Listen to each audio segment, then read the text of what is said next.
आज हमारी second grade समाज शास्त्र में 5वीं यूनिट स्टार्ट होने जा रही, जहां वर्ण आश्रम पुरुष पुरुषार्थ विभाग ये सब पढ़ेंगे। ये है 5वीं यूनिट। स्टार्ट करते हैं। यहाँ से हम पढ़ेंगे वर्णाश्रम की उत्पत्ति वगैरह, वर्ण व्यवस्था की विशेषताएं, वर्ण व्यवस्था तथा वर्ग व्यवस्था में विशेष जो अंतर है वो पढ़ेंगे। उसके बाद स्टार्ट करेंगे हम ये जो है ना आश्रम व्यवस्था क्या है। आश्रम व्यवस्था से ये बता दूं, मैं 2018 में इनका प्रश्न आया था।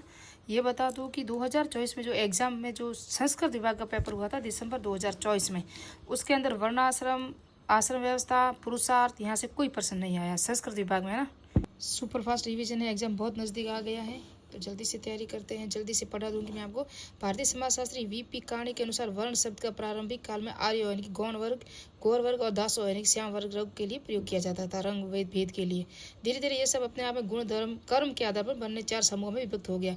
गीता के 4थे अध्याय में श्री कृष्ण कहते हैं कि मैंने ही गुण तथा कर्म के आधार पर 4 वर्णों की रचना की। कौन कह रहा है?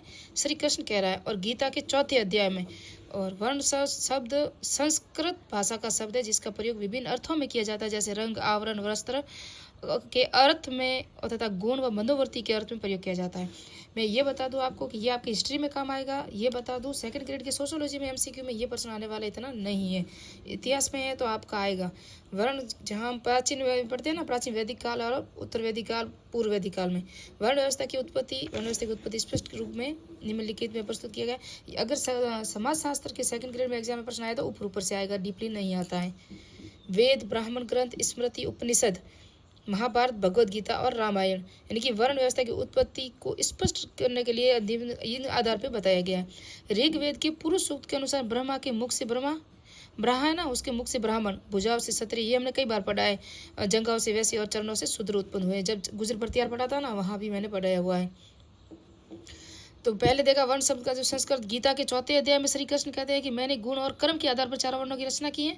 और ऋग्वेद के पुरुष सूक्त के अनुसार जो ब्रह्मा के मुख से, किसके अंदर? ऋग्वेद के पुरुष सूक्त से, ये भी याद रखना। मनु, याज्ञवल्क्य तथा वशिष्ठ ने अपनी स्मृतियों में 4 वर्णों का उल्लेख किया। मनु, याज्ञवल्क्य तथा वशिष्ठ जो इनकी स्मृतियाँ थी ना, उनके अंदर 4 वर्णों का जो उल्लेख किया। वर्धाश्रम, वर्धारक, संदोग्य उपनिषद में 4 वर्णों का उल्लेख है। वर्धारक उपनिषद और संदोग्य उपनिषद है ना, उसके अंदर भी 4 वर्णों का उल्लेख है। शेष सभी उपनिषद वर्ण व्यवस्था से संबंध में मौन है, सिर्फ 2 में ही है उपनिषदों में, बाकी यहाँ बताया स्मृतियों में, है ना। और एक बताया गीता के 4थे अध्याय में श्री कृष्ण ने कहा है, और एक बताया ऋग्वेद में पुरुष सूक्त के अनुसार ब्रह्मा के मुख से बताया गया।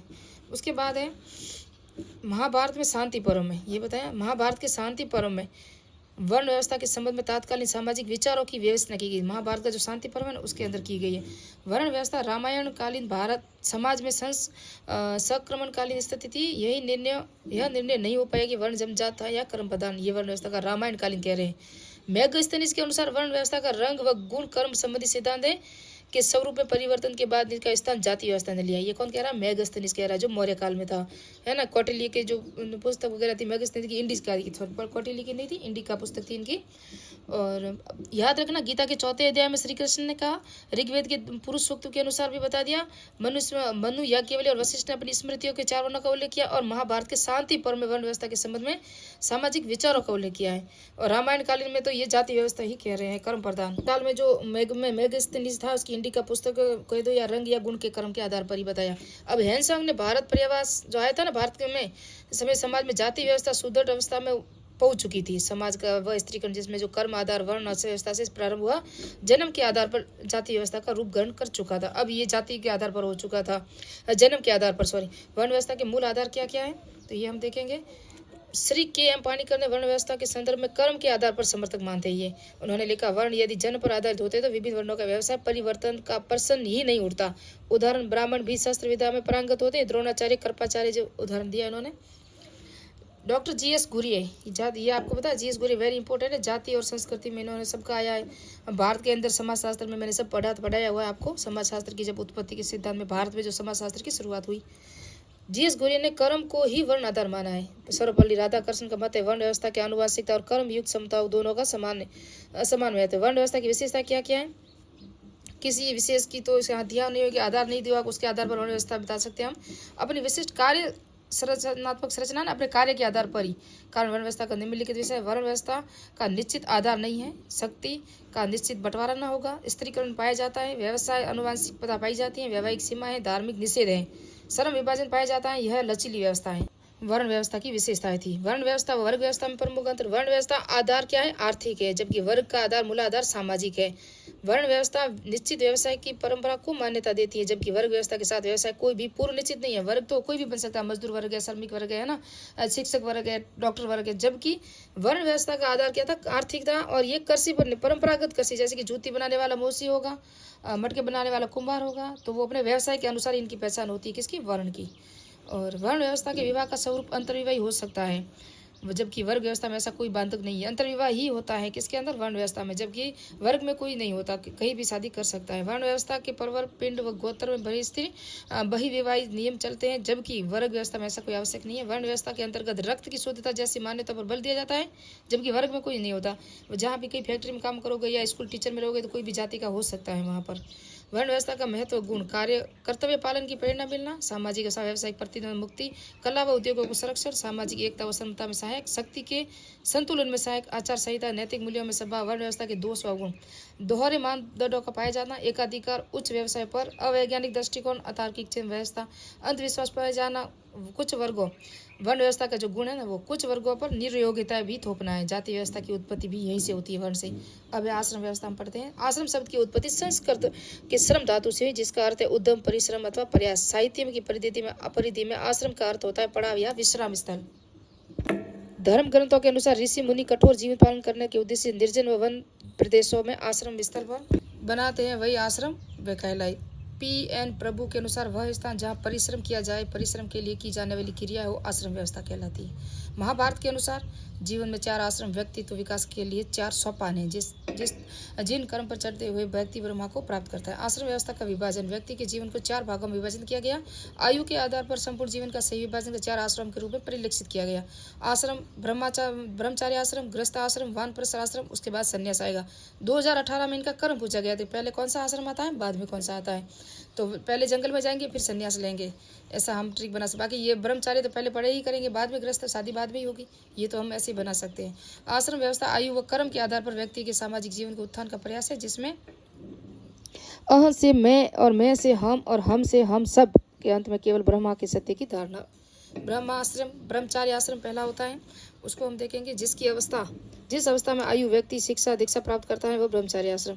उपनयन संस्कार के बाद ब्रह्मचार्य आश्रम में प्रवेश मिलता है। उपनयन संस्कार यानी कि पहले आप गुरु के पास बैठ के दीक्षा लोगे। उप यानी कि पास बैठना शिक्षा के लिए, या जो दीक्षा वगैरह लेते हैं। इसका समय वर्णानुसार पृथक पृथक निर्धारित किया गया। ब्राह्मणों के लिए 8 वर्ष है, क्षत्रिय के लिए 11 वर्ष है, वैश्य के लिए 12 वर्ष है। आश्रम में प्रवेश करने का सूचक था ये, कि इतने उम्र के हो तभी तो आपको आश्रम व्यवस्था की ब्रह्मचार्य का जो पढ़ाई के लिए एडमिशन वगैरह ले सकते हो स्कूल में। जिस तरह हम भाई RPSC नहीं, सॉरी, माध्यमिक शिक्षा बोर्ड स्कूल है ना, सरकारी स्कूलों में 5 वर्ष के बाद ही एडमिशन मिलता है। ब्रह्मचार्य आश्रम सभी प्रकार के सदाचार, संयम, नियम, दिग्रह निर्माण का प्रभाव है, जिसमें व्यक्ति को कर्म क्षेत्र की ओर जाने से पूर्व प्रशिक्षित किया जाता है। भारतीय संस्कृति के अनुसार व्यक्ति के 3 पक्ष इस आश्रम विकसित कर समय परिमार्जित किए गए: दैहिक विकास, मानसिक विकास और आध्यात्मिक विकास। ये है 3। गृहस्थ आश्रम, क्योंकि प्रश्न यहाँ से नहीं आता ना, इसलिए मैं सुपर फास्ट रिवीजन कर रहा हूं। प्रश्न ऊपर से आएगा, तो आपको यही जो पढ़ना मैं बता दी। इसकी जो विशेषता क्या क्या गृहस्थ आश्रम की, ब्रह्मचार्य आश्रम की। सामान्य गृहस्थ आश्रम की आयु 25 से 50 वर्ष तक मानी जाए, किंतु वास्तव में विवाह के पश्चात ही आश्रम व्यवहारिक रूप ले लेता है। शास्त्रों में गृहस्थ आश्रम को धर्म, अर्थ, काम का संगम कहा गया। ये पूछा गया कई बार, याद रखना। धर्म, अर्थ, काम, धर्म, काम और अर्थ, यहाँ मोक्ष को शामिल नहीं किया गया है, याद रखना। गौतम और बोधायन ने धर्म सूत्र है ना, को केवल गृहस्थ आश्रम को ही एकमात्र आश्रम माना है। गौतम और बोधायन धर्म सूत्र थे ना, मैंने इतिहास में पूरा पढ़ाया हुआ, वहाँ देख लेना आप। वैदिक काल के अंदर पूरा का पूरा डिटेल से वहाँ पढ़ाया हुआ, प्ले लिस्ट अलग से बनी हुई है। फर्स्ट ग्रेड और UGC नेट के अकॉर्डिंग भी मैंने सारे सौरभ चौबे की बुक और RBS NCERT की बुकों के अकॉर्डिंग पढ़ाया हुआ है वहाँ पर। पंच महायज्ञ, ब्रह्मदेव, ब्रह्म यज्ञ, देव यज्ञ, पितृ यज्ञ, भूत यज्ञ, नर यज्ञ, ये पंच महायज्ञ किसके अंदर आते हैं? गृहस्थ आश्रम में आते हैं। और फिर ब्रह्म यज्ञ, वह प्राचीन उल्लेख शतपथ ब्राह्मण मिलता है। प्रतिदिन वेद स्वाध्यायन की ब्रह्म यज्ञ कहलाता है। रोज जो हम करते हैं ना वेद स्वाध्यायन की, वेद को पढ़ना, वो कहलाता है ब्रह्म यज्ञ, और इसका उल्लेख मिलता है शतपथ ब्राह्मण में। दयानंद सरस्वती ने संध्या ईश्वर चिंतन की ब्रह्म यज्ञ माने। शाम को जब आप भक्ति करते हो ना, वो क्या है, उसमें ईश्वर चिंतन माना। देव यज्ञ, सूर्य, अग्नि, प्रजापति, वायु, इन देवताओं को अग्नि में आहुति देना देव यज्ञ। और वेद ये देव यज्ञ बता दिया मैंने। पितृयज्ञ, पितृयज्ञ पितृ का यज्ञ, पितरों और मरे हुए पूर्वजों को प्रतिदिन तर्पण करना, योग प्रदान करना, यह है पितृयज्ञ। बाद है भूत यज्ञ। भूत यज्ञ पितृयज्ञ बड़ा, पितृयज्ञ अर्थ पितरों मरे हुए बता दिया। तर्पण और पिंडदान मुख्य पुत्र ही करता है। तर्पण और पिंडदान कौन करता है? पुत्र। पुत्र प्राप्ति हेतु व्यक्ति का गृहस्थ आश्रम में प्रवेश लेना अनिवार्य होता है। ये देखो देव यज्ञ, पितृ यज्ञ, भूत यज्ञ। घर में प्रतिदिन जो कुछ भोजन पकाया जाता है उसमें कुछ अंश निकाल कर देना ही भूत यज्ञ है। भोजन के कुछ अंश को घर में अग्नि को आहुति करना, भोजन को एक अंश को घर के इधर उधर बखेरना, ये क्या है? भूत यज्ञ है। भूत यज्ञ को याद रखना। कीड़े मकोड़े, जानवरों, प्रेत आत्माओं के लिए भोजन का कुछ अंश देना गृहस्थ हिंसा का प्रायश्चित है। यानी कि आप जिसको दाना दे रहे हो ना, जानवरों को, पक्षियों को, जहाँ भी, तो वो भूत यज्ञ है। नृ यज्ञ मनुष्य यज्ञ है। अतिथि सेवा ही नृ यज्ञ है। घर पर आए हुए अतिथि का आसन, जन मेहमानों की सेवा वगैरह करना, उसको खाना पानी सब देना, नृ यज्ञ। भूत यज्ञ को याद रखना। भोजन के कुछ अंश को घर के अग्नि आहुति देना। और कीड़े मकोड़े, जानवरों को, प्रेत आत्माओं के लिए भोजन। सुबह हम एक रोटी बनाते हैं ना, पहली रोटी कुत्ते या गाय को देते हैं ना, ये क्या है? भूत यज्ञ है। नृ यज्ञ क्या है? हमारे यहाँ मेहमान आए उसका आदर सत्कार करना। उसके बाद है ऋण यज्ञ। ऋण की अवधारणा। भारतीय संस्कृति में समाज में नैतिक आचरण की दिशा देने हेतु आश्रम व्यवस्था प्रचलित थी, जिसमें मानव को उसके कर्तव्यों के लिए प्रेरित किया गया है। आश्रम व्यवस्था को गृहस्थ आश्रम के जीवन श्रमण काल कहा गया, क्योंकि इस अवस्था में वह कर्तव्यों का पालन कर स्वयं को, परिवार, समाज और देश की प्रगति का कार्य कर सकता है। पुरुषार्थ सिद्धांत, पंचमहायज्ञ, ऋण सिद्धांत का संबंध गृहस्थ आश्रम से। मनुष्य जन्म लेते ही अपने देवों का, ऋषियों और पितरों की प्राप्ति हेतु ऋणी हो जाता है। इन ऋणों के बारे में विभिन्न शास्त्रीय ग्रंथों और मिताक्षरा, श्रुति, मनुस्मृति, महाभारत आदि में वर्णन मिलता है। तो ये जो मैंने पढ़ा है ना, पंचमहायज्ञ, ये किसके अंदर आते हैं? और ऋण किसके अंदर आते हैं? गृहस्थ आश्रम में आते हैं। ऋण जितने भी ऋण हैं, जो 3 ऋण है, 3 ऋणों के कहाँ आते हैं? वो भी गृहस्थ आश्रम में ही आपको पढ़ना है। तो ये परीक्षा में प्रश्न आ सकता है आपको घुमा फिर का। देव ऋण। वेदों को भौतिक समृद्धि दाता के रूप में देवताओं को माना जा गया है। दिव्य शक्तियों के कारण ही मनुष्य सृष्टि के उपलब्ध संसाधनों को उपयोग कर पाता है। ईश्वर की कृपा से स्वस्थ वायु, जल, प्रकाश, ऊर्जा मिलती है। इस मनुष्य को ईश्वर और देवों के प्रति ऋणी होना चाहिए।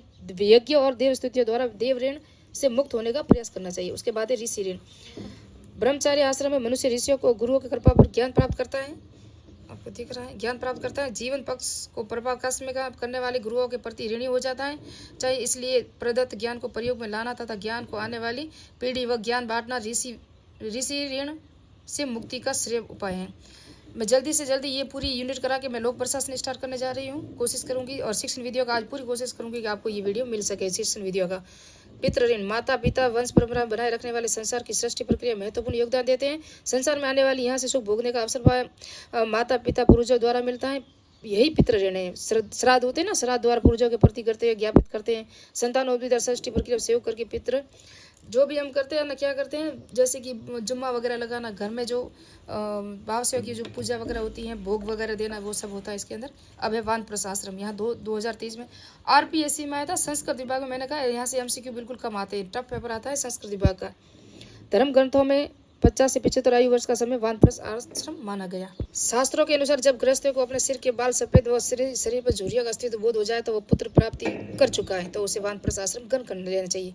यानी कि जो संसार के पारिवारिक जो नियम होते हैं ना, परिवार के जितने भी कार्य वो पूरे कर लिए, मकान वगैरह बना लिया, बेटों की शादियाँ वगैरह कर ली, तो आप इसको वानप्रस्थ आश्रम में छोड़ देना चाहिए कि भक्ति में आपको लीन हो जाना चाहिए। वानप्रस्थ आश्रम मूलतः सन्यासी बनने से पूर्व की भूमिका है। सन्यासी बाद में बनोगे, पहले आप ज्ञान प्राप्त करो, यानी कि सन्यासी बनो और कैसे जीवन होता है यापन कर सकते हो हम सन्यासी का, उसके बाद आप वानप्रस्थ आश्रम में संन्यास लो गई। संन्यास आश्रम 75 वर्ष की आयु के पश्चात मृत्यु तक। संन्यास आश्रम बाद में लास्ट में 75 से कम आयु के व्यक्ति सन्यासी बनना चाहे तो उसके लिए किसी प्रकार का प्रतिबंध नहीं होता। प्राचीन समय में कुछ लोगों ने ब्रह्मचार्य से सीधे संन्यास धारण कर लिया था। जहाँ हमने देखा था सिद्धार्थ वगैरह है, महावीर, गौतम बुद्ध, कितने थे, ये सब बचपन में ही तो हुए थे। गृहस्थ आश्रम से पहले गृहस्थ आश्रम तो लिया था, लेकिन पहले ही हो गए थे। इस आश्रम में व्यक्ति का लक्ष्य मोक्ष होता है तथा उसकी प्राप्ति के लिए कठोर तप, साधना, स्वयं योग किया जाता है। मनु ने सन्यासी के संबंध में कुछ मान्यता का विधान किया है। उसकी दृष्टि से सच्चा सन्यासी वही है जो गृहस्थ तथा वानप्रस्थ आश्रम व्यतीत कर आया हो। उसे किसी पर निर्भर नहीं रहना चाहिए। घृणा और मोह के स्थान पर दया भाव, प्रेम, धैर्य और संतुष्टि का भाव रखना चाहिए। ये सब गृहस्थ आश्रम के बाद ही आपके अंदर सब आएगा। धैर्य आएगा, संतुष्टि आएगी, दया आएगी, प्रेम आएगा। आश्रम व्यवस्था का जो महत्व है, आश्रम व्यवस्था के महत्व को निम्न आधारों समझा जा सकता है। व्यवहारिक जीवन पद्धति, बाल विवाह पर प्रतिबंध होता है, जनसंख्या पर नियंत्रण, मानसिक अस्थिरता से मुक्ति, बुद्धि व का विवेक विकास होता है, हम की भावना का विकास होता है, अनुशासन का प्रतीक है, सद्गुणों का विकास है। आप देखते हैं सद्गुणों का, अनुशासन का प्रतीक और सद्गुणों का विकास वगैरह। आश्रम व्यवस्था के दोष, दायित्व का बोध, कठोर अनुशासन, वास्तविक वैराग्य, व्यापार, वैज्ञानिक अथावस्थी करना, स्त्रियों के भेदभाव। पुरुषार्थ पढ़ेंगे नेक्स्ट पार्ट में। पुरुषार्थ से कौन सा प्रश्न आया था, एक बार आया था, वो अभी नहीं आया। 2024 में कोई भी पुरुषार्थ से प्रश्न नहीं आया। तो मिलते हैं नेक्स्ट पार्ट में। Next video super fast revision है, जल्दी से जल्दी आप भी पढ़ सकती हो या सुन लो तो भी याद रहेगा।